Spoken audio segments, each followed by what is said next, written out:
The old picture of a Neanderthal is simple. It's a caricature. We see a brutish figure, hunched and hairy, dragging a club in one hand and a woman by the hair in the other. He grunts. He lives in a cold, bleak cave. His life is nasty, brutish, and short. His family, if you could call it that, is just a chaotic scramble for survival. That picture is wrong. It's a relic of early discoveries, colored by the biases of its time. We saw their thick bones and sloping foreheads and assumed they were our inferiors. We imagined them as a failed experiment, a dead end on the evolutionary road. But the evidence we have now, gathered over decades from scattered bones, worn out tools, and even ancient DNA, tells a very different story. It's a story of resilience, of cooperation, and of care. It's the story of a family. To understand a Neanderthal family, you have to forget the club and the grunting. You have to imagine a small group of people huddled around a hearth. The firelight flickers across their faces, casting deep shadows. A child is sleeping, wrapped in a hide. A woman is scraping a fresh skin with a stone tool, her hands strong and practiced. An old man, his face a map of scars and wrinkles, coughs quietly. This is the fundamental unit of Neanderthal life. This was their world. Their family groups were likely small. The evidence from their living sites, often caves or rock shelters, suggests groups of maybe 8 to 25 people. Think of it as an extended family. It probably consisted of a few related males, their female partners who came from other groups, their children, and maybe a grandparent or two. It wasn't a massive tribe, it was an intimate, close-knit band of relatives. We have a stunningly clear snapshot of one such family from a cave in Spain called El Sidron. Around 49,000 years ago, a group of 13 Neanderthals died there, their bones preserved in the mud. Genetic analysis of those bones was a breakthrough. It revealed that the three adult males were closely related, perhaps brothers or an uncle and nephews. The adult females, however, were not related to the males or to each other. This is a classic pattern seen in many human societies today. It's called patriarchality. The women leave their own birth families to live with their partners. This tells us something profound. Neanderthal society wasn't random. It had rules, it had structure. These small family groups were not isolated islands. They were connected. A young woman didn't just mate with someone from her own tiny group. She traveled, or was brought, to a new family. This practice, known as exogamy or marrying out, is crucial for genetic diversity. It prevents the problems of inbreeding, but it's also a social glue. It creates networks of kinship, alliances, and obligations between different groups across the landscape. The family you were born into was your anchor, but the family you married into expanded your world. So what was it like to grow up in one of these families? What was a Neanderthal childhood? For a long time, we thought Neanderthal kids grew up incredibly fast. We looked at their teeth, which develop in layers like tree rings, and thought they reached adulthood years before modern humans do. The idea was that in such a harsh world, you had to grow up quick, or not at all. But more recent detailed analysis has challenged this. It seems their growth was actually quite slow, perhaps even slower than ours in some respects. Their brains were very large, even larger than ours on average, and a large brain requires a lot of energy and a long time to develop.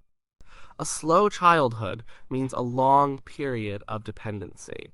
A Neanderthal child wasn't just born and then left to fend for itself.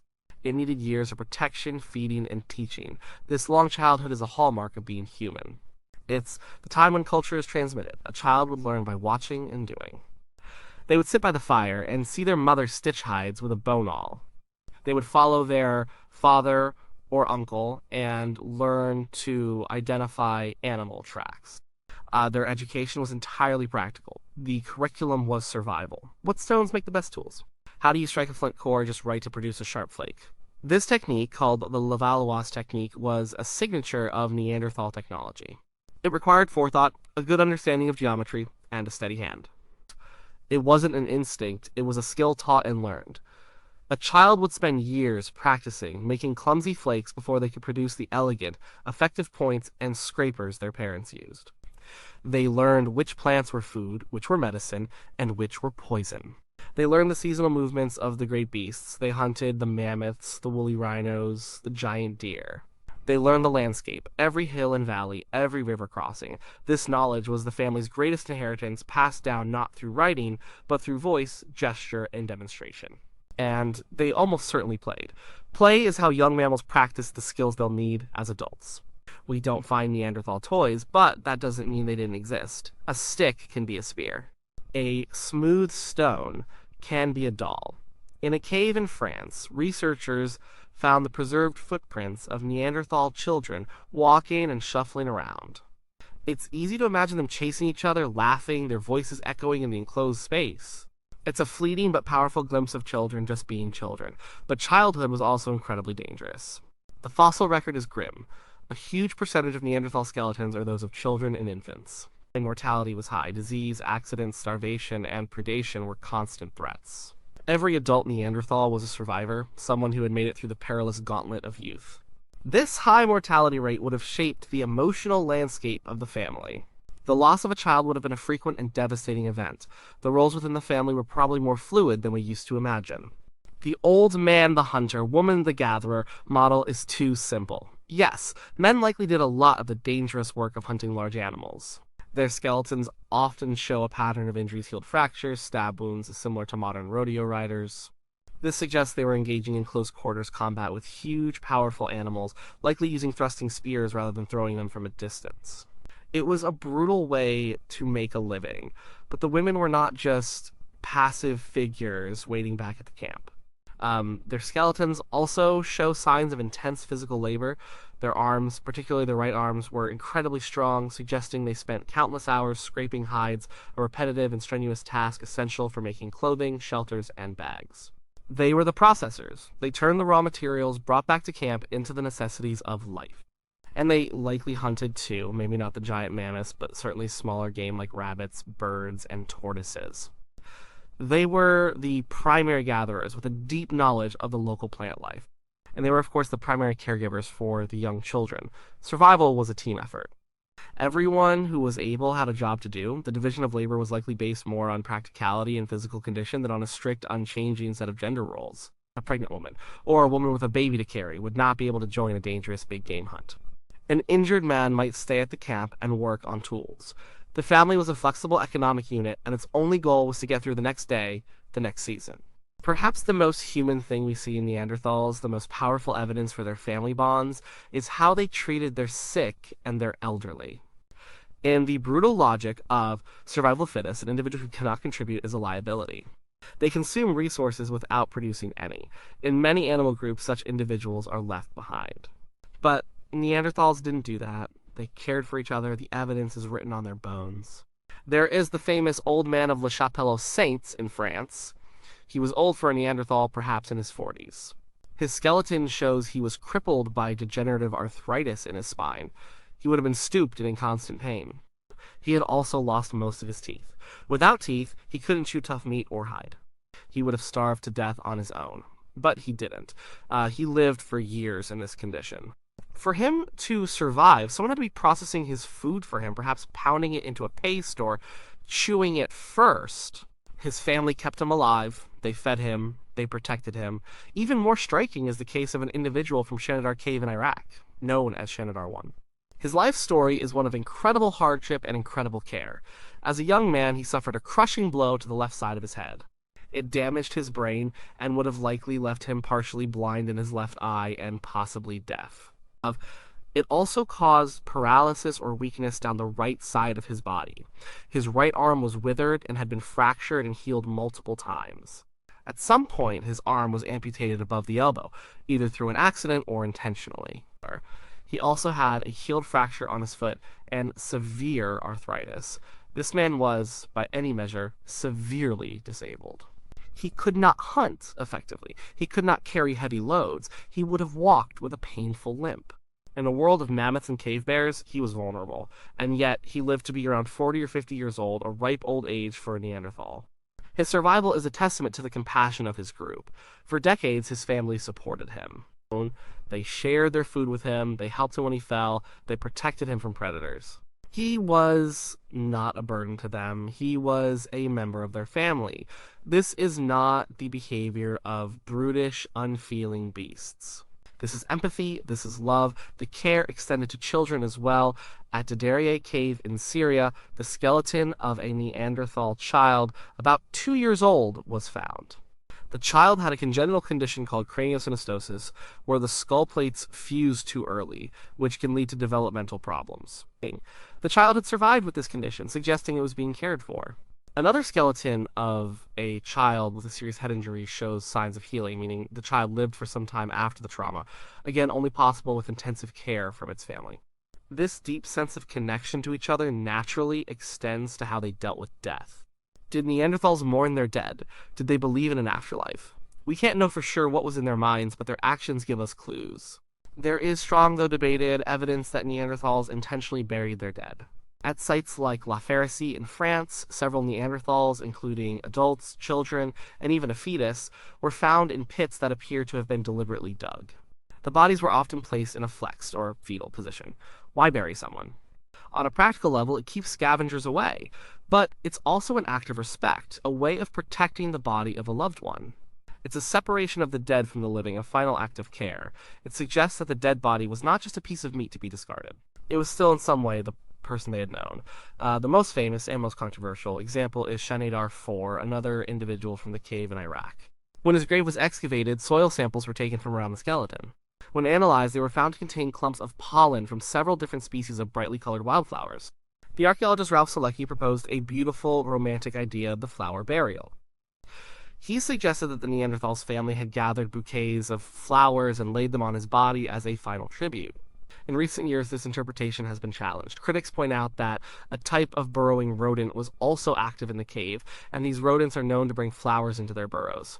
The pollen could have been introduced this way, completely by accident. The debate continues. But whether they use flowers or not, the act of placing a body in a grave, of treating it with care, speaks volumes. It hints at a spiritual or emotional life. It hints at grief. When a member of the small family group died, it left a hole. The survivors felt that loss. All of this, the complex social structure, the long childhood, the teaching of skills, the care for the sick, the burial of the dead, relies on one crucial thing: communication.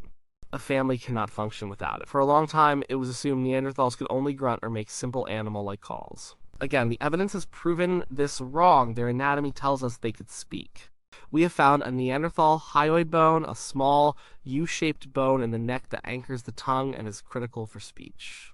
The Neanderthal hyoid bone from a cave in Israel is virtually identical to a modern human's. Their inner ear bones were also shaped to hear the same range of sounds as we do, a range optimized for human speech. And casts made from the inside of their skulls show that their brains had well-developed areas, known as Broca's area and Wernicke's area, that are essential for language in modern humans. Genetics adds another layer. We know of a gene called FOXP2 that is strongly linked to the ability to produce and process language. A mutation in this gene can cause severe speech impediments in humans. When scientists sequenced the Neanderthal genome, they found they had the exact same version of the FOXP2 gene that we do. They could talk. We will never know what their language sounded like. Based on the shape of their vocal tract, some researchers suggest their voices might have been higher pitched and more nasal than ours. We don't know if their language had the same complex grammar or the ability to express highly abstract thoughts that ours does. But they could communicate complex ideas. They could plan a hunt. You and I will go left around the ridge, and you will wait by the river. They could teach a child, no, not that stone, this one. Strike it here. They could express emotion. I am sad he is gone. I am afraid of the storm. The firelit cave was not a silent place. It was filled with the sounds of a family, with conversation, instruction, and stories. So we have a picture of a Neanderthal family. It is a small, tough, and resilient unit. They are bound by kinship and a deep sense of mutual obligation. They care for their children through a long and dangerous youth. They look after their sick and elderly even when it is difficult. They feel the pain of loss and treat their dead with respect. They are not the brutish cavemen of our imagination. They are a different kind of human, but they are undeniably human. Their family structure was their greatest strength. It allowed them to survive for hundreds of thousands of years, through multiple ice ages, in a harsh and unforgiving world. Their small groups were agile and knew their territory intimately. Their bonds of care and cooperation made the group far stronger than any individual. But in the end, their family structure may have also been a part of their undoing. When modern humans, Homo sapiens, began to spread out of Africa and into Neanderthal territories in Europe and Asia, the Neanderthals faced a new kind of competition. We don't know the exact nature of the interaction. It was likely complex, varying from place to place and time to time. It probably involved some conflict, but it also involved coexistence and even interbreeding. Many modern humans with European or Asian ancestry carry a small percentage of Neanderthal DNA in their own genomes. This is the ultimate proof that our two peoples met and, on at least some occasions, formed the most intimate of bonds and had children together. A Neanderthal became part of a human family, or a human became part of a Neanderthal one. But Homo sapiens seem to have had a key advantage. While Neanderthal families were small and their social networks were likely limited to a few neighboring groups, Homo sapiens may have formed larger, more extensive social networks. Our archaeological sites from this period sometimes suggest larger groups. We see evidence of long-distance trade of materials like shells and high-quality stone. This suggests a wider web of connections. A bigger social network is a better safety net. If your local hunt fails or a blight kills the plants in your valley, you can call on relatives or allies a few valleys over. A larger population means more brains working on problems, leading to faster technological and cultural innovation. It also means a larger gene pool. Neanderthals living in their small, sometimes isolated groups show signs of inbreeding over their long history. The end for the Neanderthals was not a sudden dramatic event. It was not a war of extinction. It was likely a slow, sad fading. Over thousands of years, their populations dwindled. They were slowly outcompeted or absorbed by the swelling tide of modern humans. Perhaps their birth rates were slightly lower, or their infant mortality slightly higher. In a world of scarce resources, even a small demographic disadvantage compounded over generations can be decisive. The last Neanderthal families held out in refuges in places like Gibraltar, looking out at a world that was no longer theirs. When we try to imagine a Neanderthal family, we are really trying to see ourselves in a distant mirror. The details are different. Their world was colder, harder, and more dangerous than ours. Their tools were of stone and bone, not silicon and steel, but the fundamentals of family life are there. The bond between a parent and a child, the need for cooperation to survive. The comfort of a shared fire in a dark world, the pain of loss, the instinct to care for those who are suffering. These are not modern inventions, they are ancient human truths. The Neanderthals were not a failed side story. They were a successful and enduring part of our own family's long and complicated story. A part of their story lives on in the very cells of many of us today. The old image of the brute is dead. In its place is the image of a family, huddled together for warmth, for safety, and for love, their faces illuminated by the eternal flame of the human spirit.